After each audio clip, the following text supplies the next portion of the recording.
I was born with a lot of energy, little black lab in me, just always looking for the next thing, always kind of going, and I can't imagine staying bored in my entire life.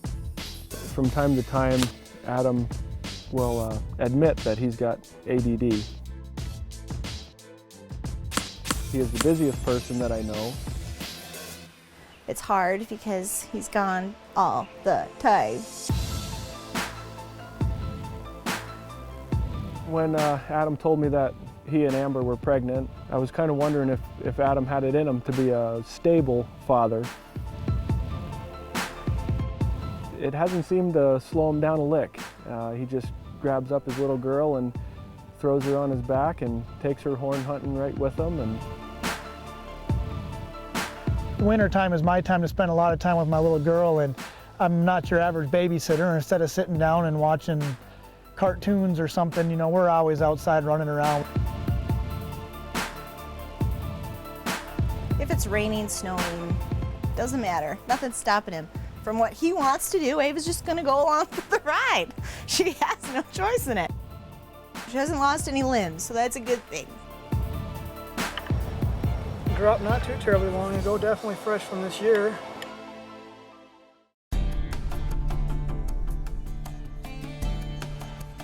I think that's probably one of the biggest reasons that Adam and I get along so well. If it's not hunting season, we are up in the morning glassing for bulls to try and find shed horns in spring, or we're looking for that next spot that we're gonna hunt. There's never an idle moment or a time where you're sitting around wondering what to do. There's always something to look for. Well, we missed you.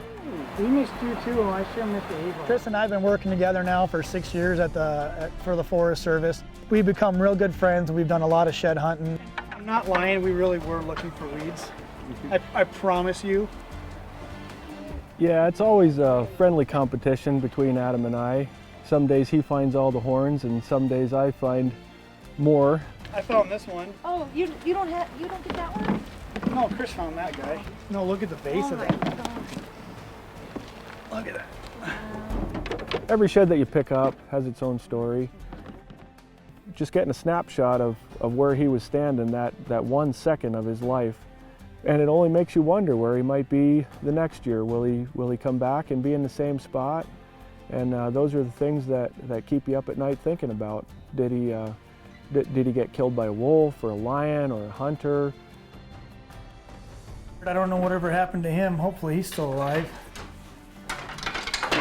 It's a great way to see what kind of animals survive the winter, what kind of animals you're looking at for next year, as well as, you know, picking these antlers up and comparing them year to year. It's neat when you're able to get the same animal's antlers for the last 3-4 years.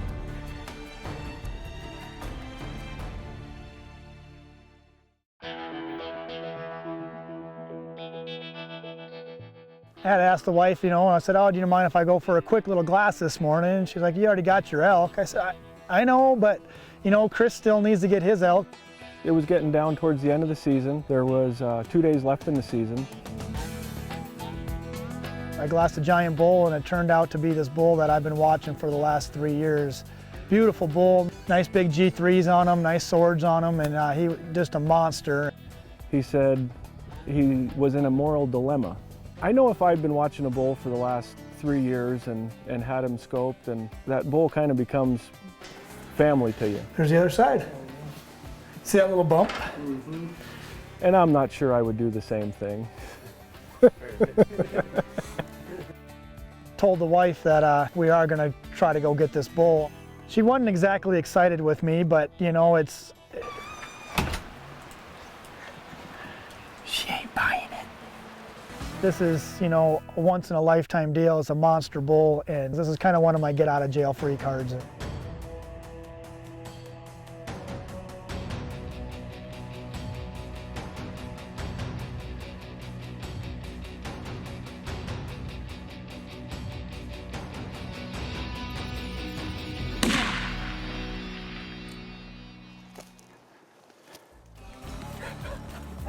I'm not sure who was more excited, Adam or myself.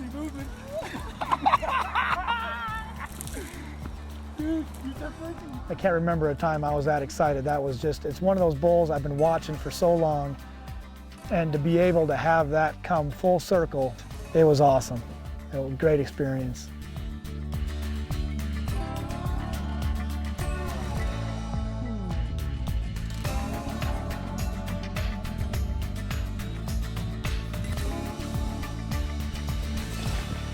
Yeah, we got it all taken care of in one load. It's worth it now not to have to go back up the hill.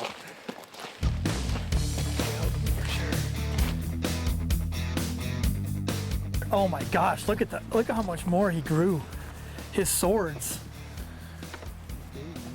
Came back down to Adam's place afterwards, and he ended up giving me the sheds that he had found from the previous years. So speaks mounds for Adam's character. I was a little concerned about getting home after we harvested that bull. It didn't exactly make it the noon that I was telling her, so we could go get a Christmas tree. But look how big he is. Look at this thing. I'm gonna go up and look for this elk. See this antler? See this antler? I'm gonna go get this elk. I'm like, okay, great. Sayonara Christmas tree. And to see Ava interact with that, come on out and just start crawling all over the antlers and stuff, she thought that was the neatest thing in the world. And you know, that's what it's about. The redneck jungle gym, huh? Only Daddy.